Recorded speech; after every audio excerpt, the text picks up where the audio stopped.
خدا کی جنت کس چیز سے بنی ہے؟ حضرت ابو ہریرہ رضی اللہ تعالیٰ عنہ سے روایت ہے کہ میں نے عرض کیا، یا رسول اللہ صلی اللہ علیہ وآلہ وسلم، جنت کس چیز سے بنی ہے؟ اس کے جواب میں حضرت صلی اللہ علیہ وآلہ وسلم نے فرمایا کہ ایک اینٹ سونے کی ہے اور ایک اینٹ چاندی کی ہے، اور اس کا مسالہ جس سے اینٹیں جوڑی گئی ہیں تیز خوشبودار مشک ہے۔ اس کی کنکریاں موتی اور یاقوت ہیں اور اس کی مٹی زعفران ہے۔ جو شخص جنت میں داخل ہوگا ہمیشہ نعمت میں رہے گا اور کبھی کسی کا محتاج نہ ہوگا، ہمیشہ زندہ رہے گا، اور نہ موت آئے گی، نہ جنتیوں کے کپڑے بوسیدہ ہوں گے اور نہ ان کی جوانی فنا ہوگی۔ جنت کی وسعت۔ سورۃ حدید میں ارشاد فرمایا، اپنے پروردگار کی مغفرت کی طرف اور ایسی جنت کی طرف دوڑو جس کی وسعت آسمان و زمین کے برابر ہے۔ ان لوگوں کے واسطے تیار کی گئی ہے جو اللہ پر اور اس کے رسولوں پر ایمان رکھتے ہیں۔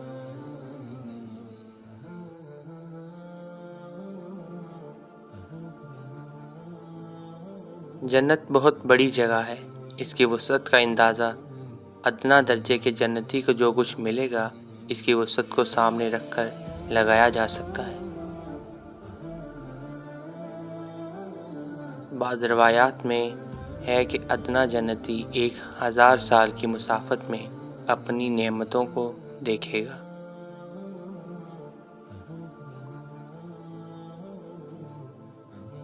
ایک اور روایت میں ہے کہ ادنا جنتی کو جو جگہ ملے گی پوری دنیا اور دنیا جیسی 10 بڑی دنیا اس میں سما جائے گی۔ حضرت ابو سعید خدری رضی اللہ تعالیٰ عنہ سے روایت ہے کہ رسول اللہ صلی اللہ علیہ وآلہ وسلم نے ارشاد فرمایا، جنت میں 100 درجے ہیں، سارے عالم ان میں سے ایک میں جمع ہو جائیں تو سب سما جائیں گے۔ جنت کے دروازے۔ حضرت عمر بن الخطاب رضی اللہ تعالیٰ عنہ سے روایت ہے کہ رسول صلی اللہ علیہ وآلہ وسلم نے ارشاد فرمایا کہ تم میں سے جو کوئی بھی مسلمان وضو کرے اور اچھی طرح پانی پہنچائے اور پھر وضو کے بعد دوسرا کلمہ پڑھے تو اس کے لیے جنت کے 8 دروازے کھول دیے جائیں گے، جس سے چاہے داخل ہو جائے۔ اس سے جنت کے 8 دروازے معلوم ہوتے ہیں۔ حدیث مبارکہ سے ہمیں ان دروازوں کا علم ہوتا ہے: باب الصلاۃ، باب الجہاد، باب الصدقہ، باب الریان، باب العلم، باب الایمن، باب الحج، اور ایک دروازہ ان کے لیے جو غصے کو پی جاتے ہیں۔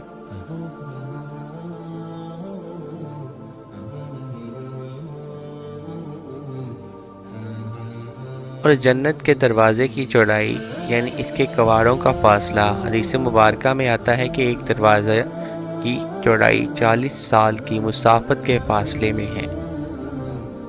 ایک اور حدیث مبارکہ میں ارشاد ہے، قسم اس ذات کی جس کے قبضہ میں میری جان ہے، جنت کے کواڑوں میں سے 2 کواڑوں کے درمیان فاصلہ اتنا ہے کہ جتنا شہر مکہ سے ہجر کے درمیان ہے۔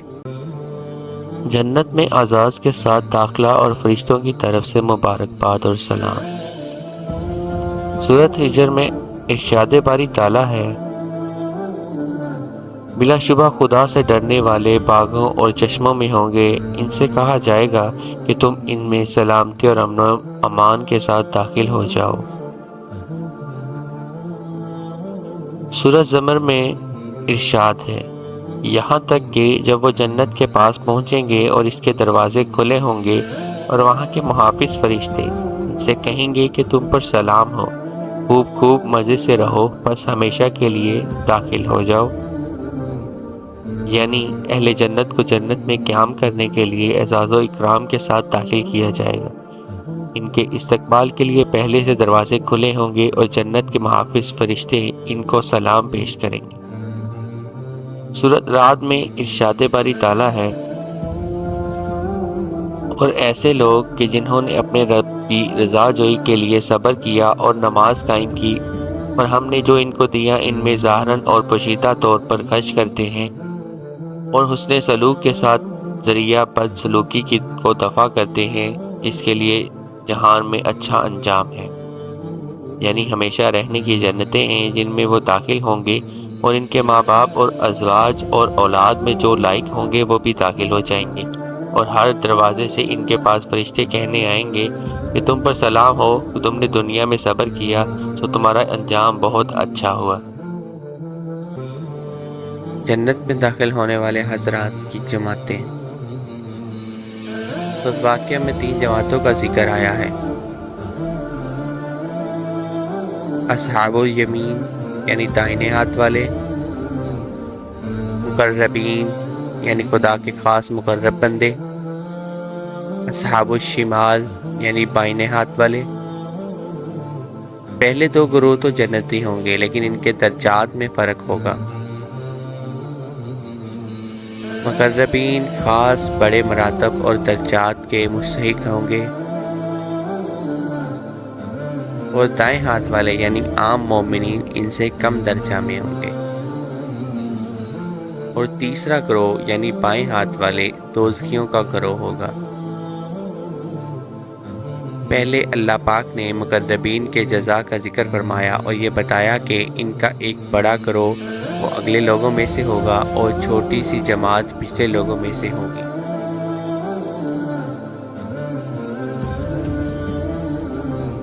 اگلے اور پچھلے لوگوں کی جماعت سے کیا مراد ہے؟ اس کے متعلق صاحب بیان القرآن لکھتے ہیں کہ اگلے لوگوں کی جماعت سے مراد حضرت آدم علیہ السلام سے لے کر حضرت محمد صلی اللہ علیہ وآلہ وسلم تک آنے والے مقربین ہیں، اور پچھلے لوگوں سے مراد آپ صلی اللہ علیہ وآلہ وسلم سے لے کر قیامت تک آنے والے مسلمان ہیں۔ جنت میں داخل ہونے پر اہل جنت کے کلمات تشکر۔ سورہ زمر میں ارشاد باری تعالیٰ ہے، اور جنتی کہیں گے کہ سب تعریف اللہ ہی کے لیے ہے جس نے ہم سے اپنا وعدہ سچا کیا اور ہم کو اس سرزمین کا مالک بنایا کہ جنت میں جہاں چاہیں مقام کریں، سو اچھا بدلہ ہے عمل کرنے والوں کو۔ جنت میں جہاں چاہیں مقام کرنے کا مطلب یہ ہے کہ خدا پاک نے ہر جنتی کو بہت بڑی لمبی چوڑی جگہ دی ہے جس میں پورا اختیار حاصل ہے، جہاں چاہیں قیام کریں، کوئی روک ٹوک نہیں، کوئی جگہ ایسی نہیں جو قابل قیام نہ ہو۔ سورۃ الاعراف میں ارشاد باری تعالیٰ ہے، ان کے دلوں میں جو ایک دوسرے کے لیے غبار تھا ہم اسے نکال دیں گے، ان کے نیچے نہریں جا رہی ہوں گی، اور کہیں گے کہ سب تعریف اللہ ہی کے لیے جس نے ہمیں اس مقام تک پہنچایا، اور ہماری رسائی نہ ہوتی اگر ہمیں اللہ تعالیٰ نہ پہنچاتے۔ واقعی یہ حق ہے کہ ہمارے رب کے پیغمبر حق لے کر آئے تھے۔ ان کو پکار کر کہا جائے گا کہ یہ جنت تم کو تمہارے اعمال کی بدلے دی گئی ہے۔ جنت میں داخل ہونے کے بعد جنتیوں کا پہلا ناشتہ۔ حضرت ابو سعید خدری رضی اللہ تعالیٰ عنہ سے روایت ہے کہ رسول اللہ صلی اللہ علیہ وآلہ وسلم نے ارشاد فرمایا کہ قیامت کے دن زمین ایک روٹی بن جائے گی جس کو جبار و قہار اپنے دستے قدرت میں لے کر الٹے پلٹے گا، جیسے تم میں سے کوئی شخص سفر میں روٹی الٹتا پلٹتا ہے۔ اللہ تعالیٰ زمین کو اہل جنت کی اولین مہمانی قرار دے گا۔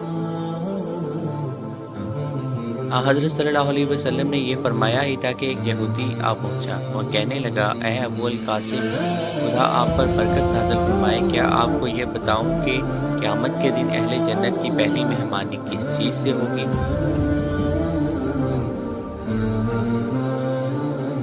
آپ صلی اللہ علیہ وآلہ وسلم نے فرمایا، ہاں بتا دے۔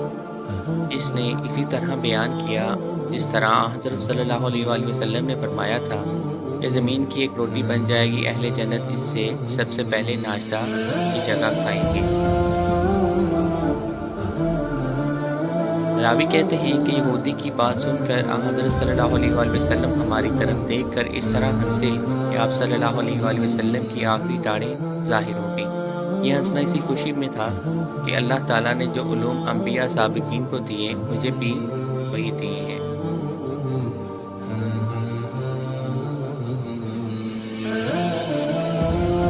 میں سے بعض چیزیں نقل در نقل ہو کر یہودیوں میں بھی مشہور معروف ہیں۔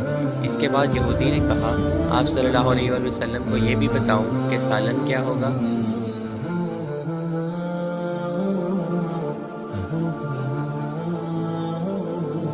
آپ صلی اللہ علیہ وآلہ وسلم نے فرمایا، وہ بھی بتا دے۔ اس یہودی نے کہا کہ بیل ہوگا اور مچھلی ہوگی، جس کی کلیجی کے زائد حصہ سے 70,000 افراد کھائیں گے۔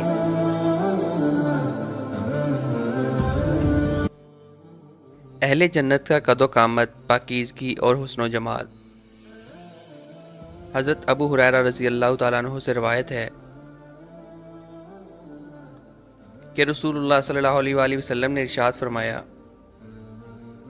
پہلا گروہ جو جنت میں داخل ہوگا، ان کی صورتیں 14ویں رات کے چاند کی طرح چمکتی ہوں گی، اور جو لوگ ان کے بعد داخل ہوں گے، ان کی صورتیں بہت زیادہ روشن ستارے کی طرح منور ہوں گی۔ سب جنتیوں کے دل ایک ہی دل پر ہوں گے، یعنی ان کی آپس میں ایسی محبت ہوگی جیسے قالب بہت ہیں لیکن قلب ایک ہے۔ ان میں آپس میں اختلاف نہ ہوگا، نہ بغض۔ ہر ایک کے لیے حورین میں سے کم از کم 2 بیویاں ہوں گی۔ ان میں سے ہر ایک بیوی کی پنڈلی کا غوطہ یعنی گوشت حسن کی وجہ سے باہر نظر آئے گا۔ یہ لوگ صبح شام اللہ کی تسبیح بیان کریں گے، نہ بیمار ہوں گے، نہ ناک سے رینٹ آئے گا اور نہ تھوکیں گے۔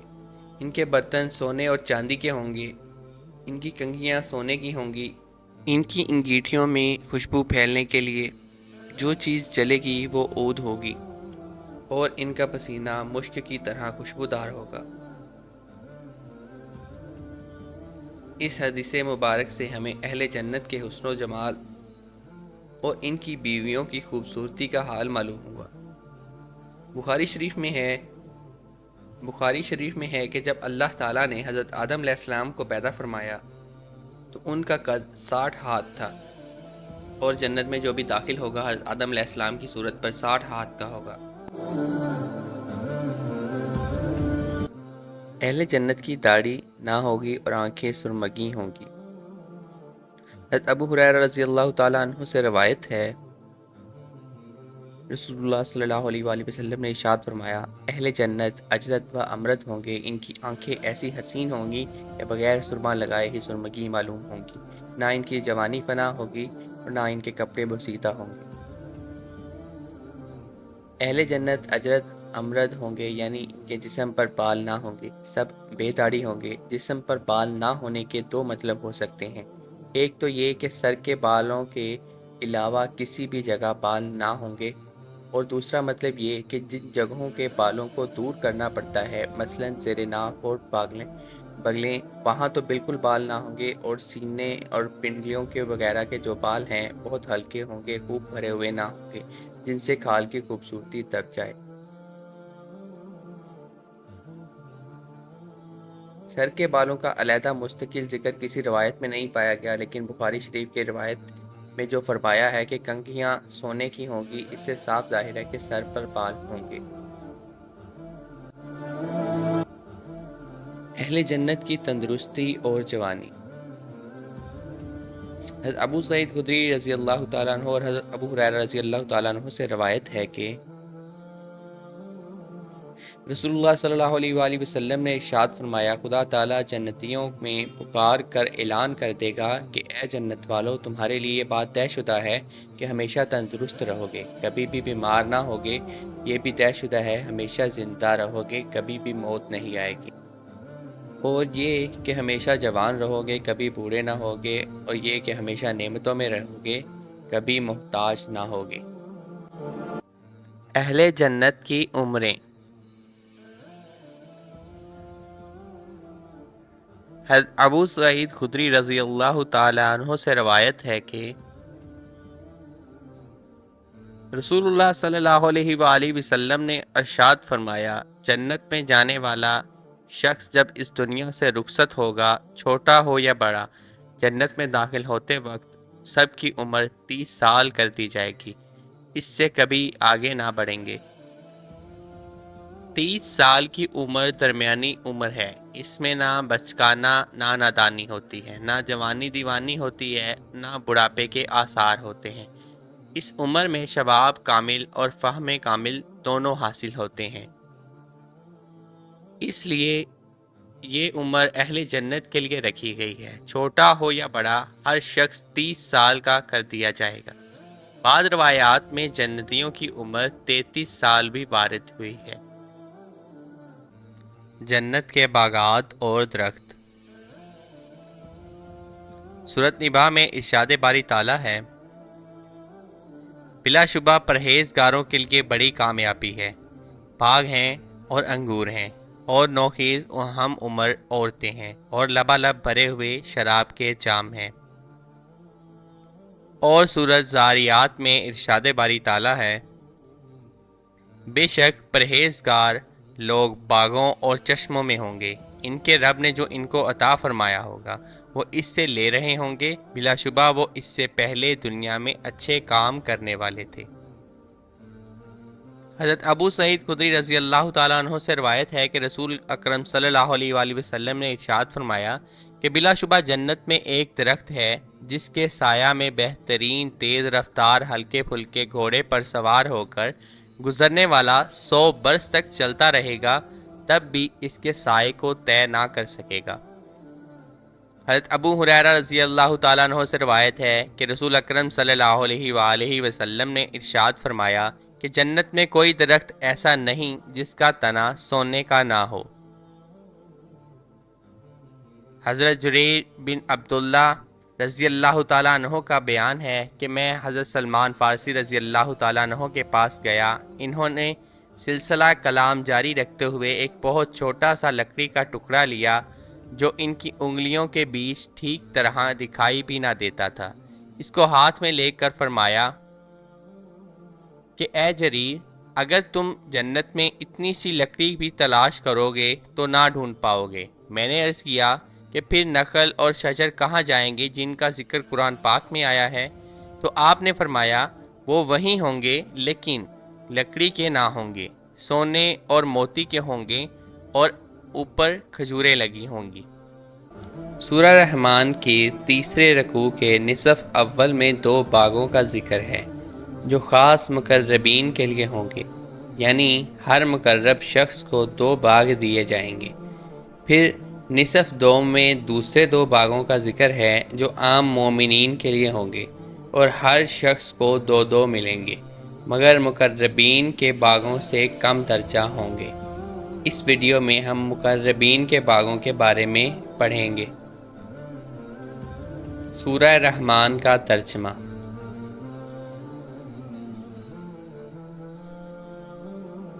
اور جس نے اپنے رب کے سامنے کھڑے ہونے سے خوف رکھا، اس کے لیے یعنی ہر متقی کے لیے 2 باغ ہوں گے۔ سو اے جن و انس، تم اپنے پروردگار کی کون کون سی نعمت کو جھٹلاؤ گے؟ وہ دونوں باغ کثیر شاخوں والے ہوں گے۔ سو اے جن و انس، تم اپنے پروردگار کی کون کون سی نعمت کو جھٹلاؤ گے؟ ان دونوں باغوں میں 2 چشمے ہوں گے جو بہتے چلے جائیں گے۔ سو اے جن و انس، تم اپنے پروردگار کی کون کون سی نعمت کو جھٹلاؤ گے؟ ان دونوں باغوں میں ہر میوے کی 2 قسمیں ہوں گی۔ سو اے جن و انس، تم اپنے پروردگار کی کون کون سی نعمت کو جھٹلاؤ گے؟ وہ لوگ تکیہ لگائے ایسے بستروں پر بیٹھے ہوں گے جن کو استر نرم موٹے ریشم کے بنے ہوں گے اور دونوں کے پھل بہت نزدیک ہوں گے۔ سو اے جن و انس، تم اپنے پروردگار کی کون کون سی نعمت کو جھٹلاؤ گے؟ ان میں نیچی نگاہ والی عورتیں ہوں گی جن پر اس سے پہلے نہ کسی جن نے تصرف کیا ہوگا نہ کسی انسان نے۔ سو اے جن و انس، تم اپنے پروردگار کی کون کون سی نعمت کو جھٹلاؤ گے؟ گویا وہ یاقوت اور مرجان ہیں۔ سو اے جن و انس، تم اپنے پروردگار کی کون کون سی نعمت کو جھٹلاؤ گے؟ بھلا حسن کارکردگی کا بدلہ حسن عطا کے سوا کیا ہے؟ سو اے جن و انس تم اپنے پروردگار کی کون کون سی نعمت کو جھٹلاؤ گے؟ اور ان باغوں سے کم درجہ کے 2 باغ ہوں گے۔ سو اے جن و انس تم اپنے پروردگار کی کون کون سی نعمت کو جھٹلاؤ گے؟ وہ دونوں باغ گہرے سبز ہوں گے۔ سو اے جن و انس تم اپنے پروردگار کی کون کون سی نعمت کو جھٹلاؤ گے؟ ان دونوں باغوں میں جوش مارنے والے 2 چشمے ہوں گے۔ سو اے جن و انس تم اپنے پروردگار کی کون کون سی نعمت کو جھٹلاؤ گے؟ ان دونوں باغوں میں میوے اور کھجور اور انار ہوں گے۔ سو اے جن و انس تم اپنے پروردگار کی کون کون سی نعمت کو جھٹلاؤ گے؟ ان میں خوبصورت عورتیں ہوں گی۔ سو اے جن و انس تم اپنے پروردگار کی کون کون سی نعمت کو جھٹلاؤ گے؟ وہ حوریں ہوں گی جو خیموں میں محفوظ ہوں گی۔ سو اے جن و انس تم اپنے پروردگار کی کون کون سی نعمت کو جھٹلاؤ گے؟ ان لوگوں سے پہلے نہ تو کسی انسان نے ان پر تصرف کیا ہوگا نہ جن نے۔ سو اے جن و انس تم اپنے پروردگار کی کون کون سی نعمت کو جھٹلاؤ گے؟ وہ سبز قالینوں اور خوبصورت نفیس اور نادر گدوں پر تکیہ لگائے بیٹھے ہوں گے۔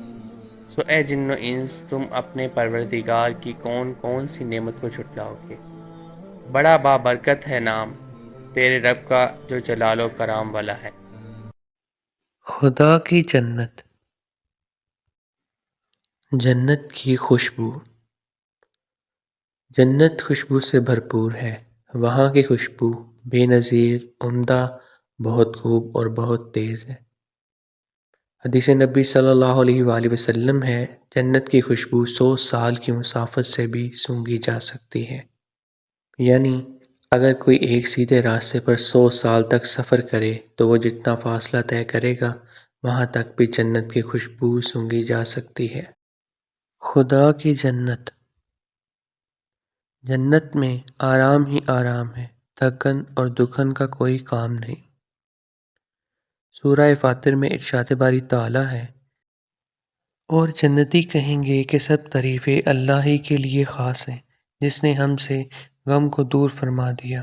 بلا شبہ ہمارا رب بڑا بخشنے والا، بڑا قدردان ہے، جس نے ہم کو اپنے فضل سے رہنے کی جگہ اتارا جہاں ہم کو نہ کوئی تکلیف پہنچے گی اور نہ کوئی تھکن محسوس ہوگی۔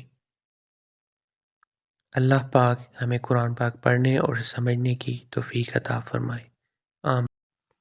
خدا کی جنت، جنت کا موسم کیسا ہوگا؟ کیا جنت میں بھی 4 موسم ہوں گے؟ سورہ دہر میں ارشاد باری تعالیٰ ہے، ترجمہ، اور ان کا رب صبر کے صلہ میں انہیں باغ اور ریشمی لباس عطا فرمائے گا، اور وہاں مسحریوں پر تکیہ لگائے ہوں گے، نہ گرمی محسوس کریں گے نہ سردی۔ سورہ رعد میں ارشاد باری تعالیٰ ہے، ترجمہ، جس جنت کا متقیوں سے وعدہ کیا گیا ہے اس کی کیفیت یہ ہے کہ اس کی عمارات اور اشجار کے نیچے نہریں بہہ رہی ہوں گی، اس کا پھل اور سایہ ہمیشہ رہے گا۔ اللہ پاک ہمیں ہمیشہ سیدھا رستہ دکھائے، آمین۔